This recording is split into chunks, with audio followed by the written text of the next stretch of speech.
And I know this because when I read their reply to me, I looked at their header, and it doesn't say Steakum follows Neil Tyson. Oh. They don't follow me. If you don't follow me, you didn't see the first tweet. The second tweet. You had no idea that was there. So you essentially said what they said to you, but with far more information. It's like his tweet to you criticizing you is essentially much of the same that was in your article. You're talking about that article was entirely about what it means for science to establish truth. Yes. That science uniquely establishes what is objectively true in this world. And what did Steakums say?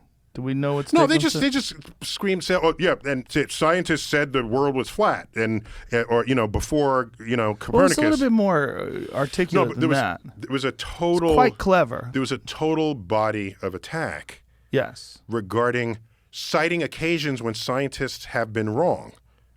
Okay? Well, he's also explaining, clarifying what the actual scientific method is versus just a flat statement like science doesn't need you to believe it's true, or however he phrased it. Well, I'm just saying that, yeah, so the Steakum one, there's some informed people there, I think, and they just like creating controversy. I don't have a problem with that. But isn't that bizarre that it's Steakums? Well, it's fine, okay? I wrote back to them, and I said, hi, Steakums.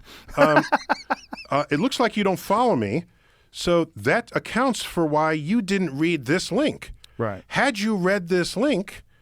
And then I tried to be a little clever, clumsily. I said, if you and your followers took 4 minutes to put down your steak and cheese hoagie to read this essay, you would then understand the meaning of that tweet, and you would not have. So I said that, and then it became a whole thing. But that's the nature of social media. But I realized that I cannot have one tweet reference another, because if the previous one is alive and it gets out, no one has any sense of where my following does. And they would say, oh, fascinating 4-minute read. Thank you. I see and I agree.